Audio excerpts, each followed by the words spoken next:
Hello, Internet. Happy Saturday to you and yours. Hopefully you had as fun on Valentine's Day as we did. So today we are back with another stencil video. And in this one, we're going to cover how to take one of these and get out some of these with Stripe.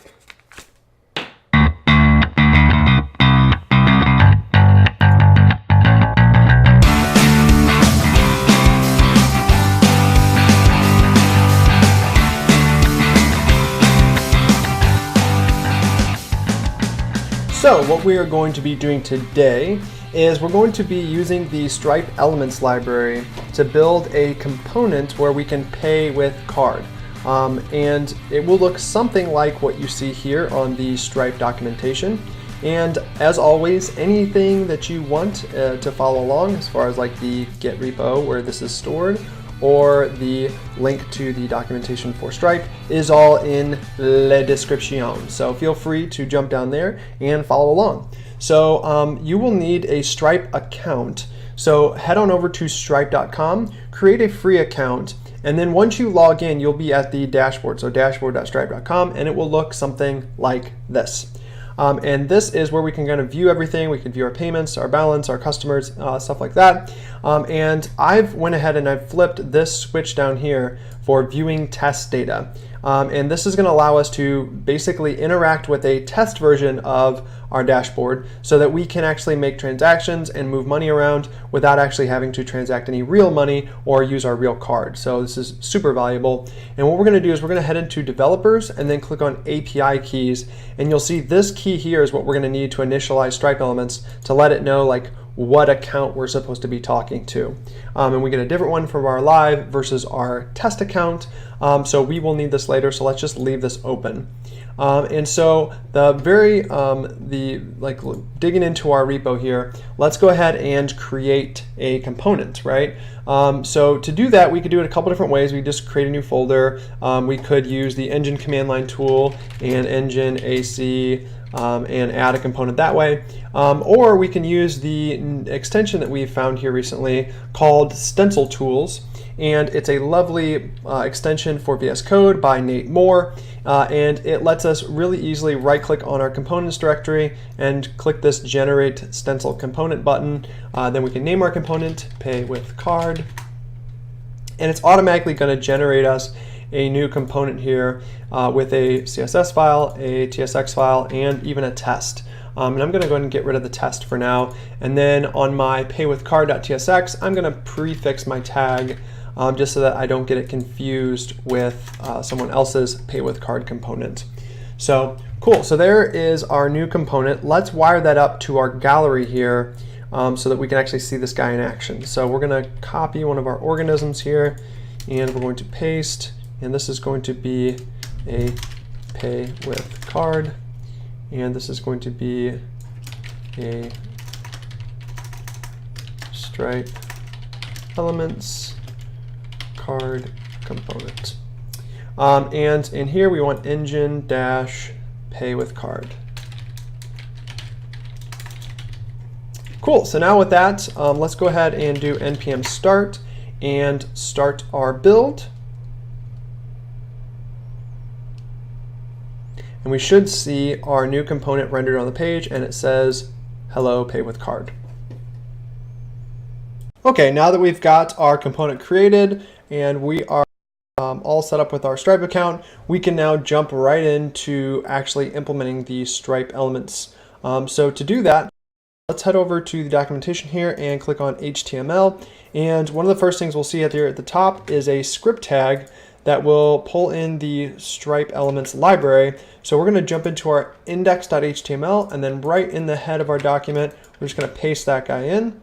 And that's going to pull in all the JavaScript library that we're going to be interacting with in the JavaScript tab. So the next thing is let's go ahead and copy our HTML here and paste it over the top of our component.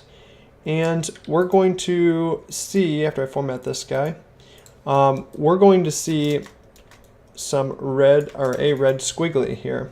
And what this is telling us is that we're having an error with our typings. And if you watched our last video on creating a star rating component, maybe it was a video before last, but if you watched one of our previous videos on the star rating component, we fixed this, and all we have to do is do HTML4. 4 is a reserved word, and so in this case we're just going to replace that with HTML4, and that's going to cause our compiler to be much happier. So cool, so now we've got our HTML in here, and if we jump back over to our browser, we can see that we have a button, submit payment button, as well as a credit or debit card little label here. So cool, so now we've got that set up. Now we can jump over here into the CSS tab, and let's just copy and paste these guys into the component CSS file. And I will format these as well because I'm a stickler about that. And now we've got our styles, some basic styles on this guy. Most of our styling is actually going to be done inside of the JavaScript because they're actually creating an iframe to communicate securely with the Stripe servers and generate this token for you. So as you've seen so far, we don't really have, all we've got is a basic HTML, CSS stuff. Now we need to actually hook up the JavaScript. But to make it easier, we can use TypeScript in order to get some typings for Stripe, the Stripe Elements library. They're not all perfect, and I'll show you guys how to get around some of the little common things that you'll run into, the common gotchas. But what we're going to use is this Stripe v3 types library here.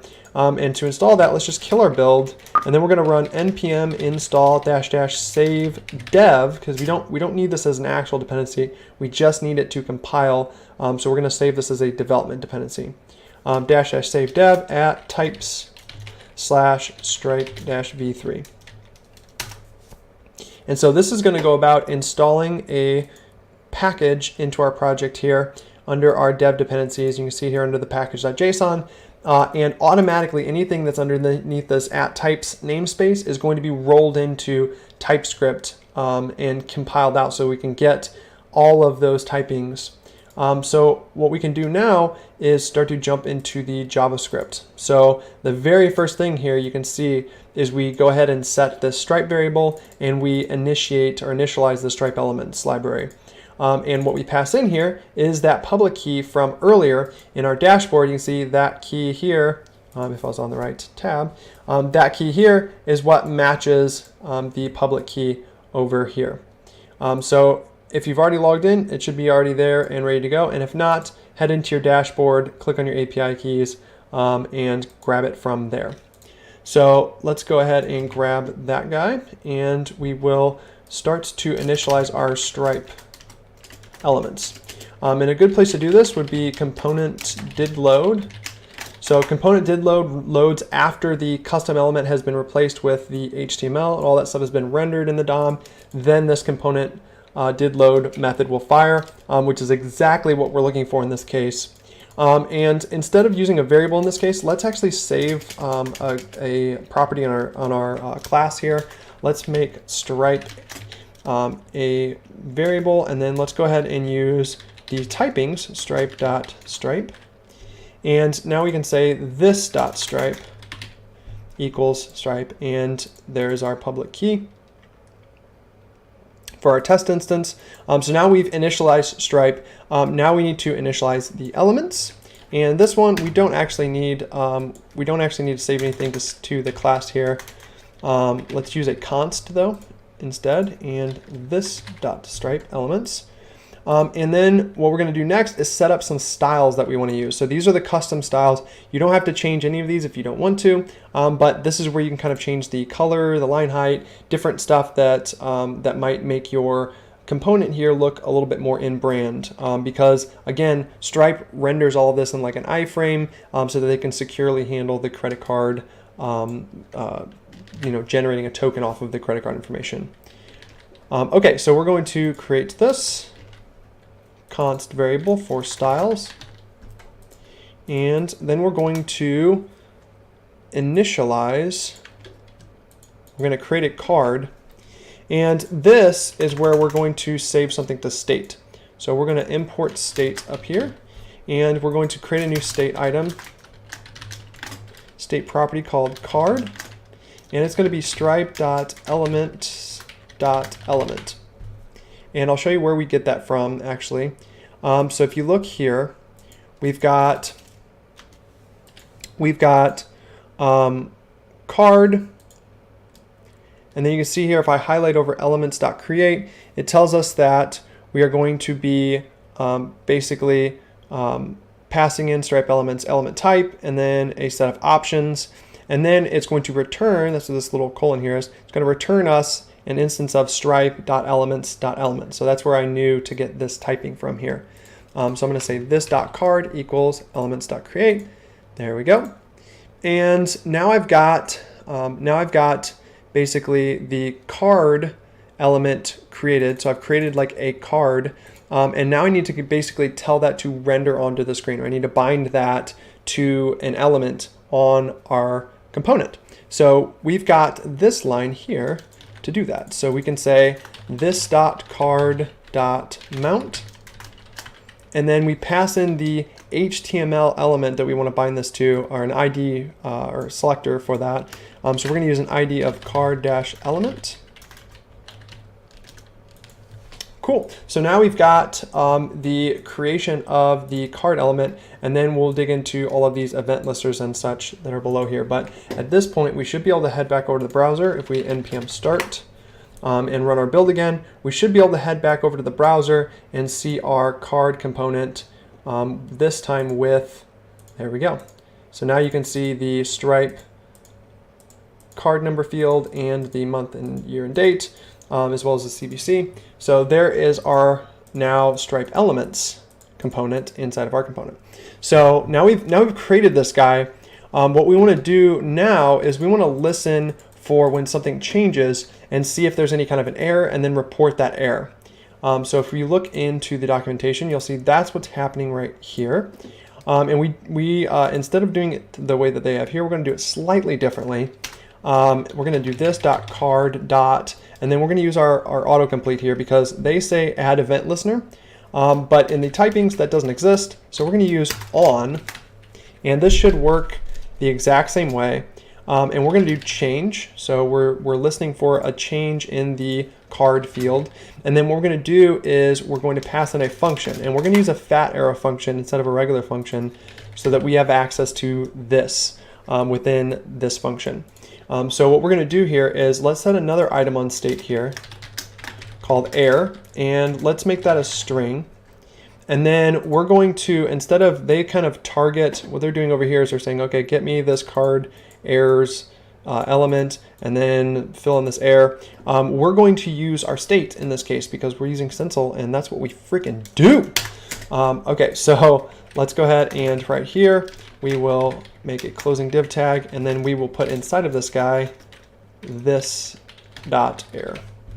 And that's going to render that error into the spot here. And the cool thing is because we're not using this very generic document get element by ID, we're going to be scoping into this specific component. So if we had multiple of these on one screen, we aren't going to run into collisions there of like something trying to select something that exists somewhere else. So now we can simplify this little lump of code, and we can make it a little bit more concise. We can say this dot error, and then we can say equals event dot error. So if there is an event, we're going to make the error message event dot error dot message, and you can see there's my typings. And then otherwise I want it to be an empty string, so I just put nothing there. Or I could do null. Either one, they'll both do the same result, an empty string, empty element. So there you go. So there's that guy. So now every time we type in a card number that is incorrect, it should go about filling in an error message. So if I just put in all threes, there is our error, boo sha. And as I delete it, you can see every time I change, it's doing its thing. Okay, so now we've got an error message listener. Now we want to implement the meat and potatoes here. So this is where we actually generate the Stripe token. So we have to, again, send off this. They're going to be taking the credit card information. They're going to be processing it on their side, and then they're going to give us back a token and a reference to this card, so we can either A, save it to the person's account for later transactions, or B, just run a transaction. And so to do that, we need to generate a token. And you can see here they've got it on form submit that this happens. So we're going to do that too, except we're going to do it in the stencil way by setting up a listener. So we're going to import listen from Stencil core, and then let's set up a listener here. So do @listen, and we're going to listen for submit. Then we're going to do on form submit, and we're going to take in an event. And we just want to copy and paste what they've already got here. So we're going to stop the default browser behavior. So we're going to stop it from refreshing the browser. We want to place this stripe with this .stripe, card with this .card, and then our function again, let's make this a fat arrow function. And what we're going to do is if results error, we're going to inform the user that there's an error, so we can use that same trick that we did before. We can say this .error equals. Otherwise, we are going to handle the stripe token. So you can see here, they've made a little piece of functionality here that will go about taking information and then sending that off to a backend. And in our case, we're not going to do that. We're just going to console log it out to make sure that we are indeed getting back a stripe token with our component. So there you have it. In just under 67 lines of code, 66 lines of code, we've got a stripe elements card component. And so now if I come in here, I can inspect my element, and I will type in the test card number. So if I Google stripe test cards or go to the link in the description, you'll see that they have a list of test cards that we can test in our thing here. So I'll paste that in, and then we have to put in the expiration date, which just has to be some day in the future, and then some kind of CV and zip code. And then once I click submit payment, it's going to go about generating a token, and there it is inside of our console here. So you can see it gives us an ID. This is the token ID. And then it also gives us the card's ID and some basic card information that they've collected on their side. And so we can use these to actually submit off to our backend and process the transaction with Stripe's API. All right, one last thing before we wrap it up for this video. We've got a component that works really well for just generating this specific Stripe Elements component, and it's connected directly to our test instance. So it'd be better in this case, so that we can take this and use this in multiple projects, is let's go ahead and take our public key out of this file, and then let's go ahead and say stripe key, and we can pass in the stripe key as a prop. So we'll do prop, and then up here at the top at prop stripe key, and then we're going to say it's a string. And so now when we initialize, let's go ahead and check. So if component, let's say if this dot stripe key, that way we're not trying to do this if there is no stripe key defined. And then just to give ourselves a reminder, let's go ahead and actually even better, if you have these big if statements like this, it's usually better to just say like initialize stripe elements, and let's just put that in its own method, and then we can say if there is a stripe key, then we're going to this dot initialize stripe elements. Otherwise, let's just give an alert, please provide stripe key. So there we go. So now we've got, there we go. So now it's telling us, hey, and we won't get the element to render now, at least not with the elements. So now it's telling us we need a stripe key. So now let's go back into our gallery here, and let's go ahead and pass in this prop stripe key equals, and it's a string, oops.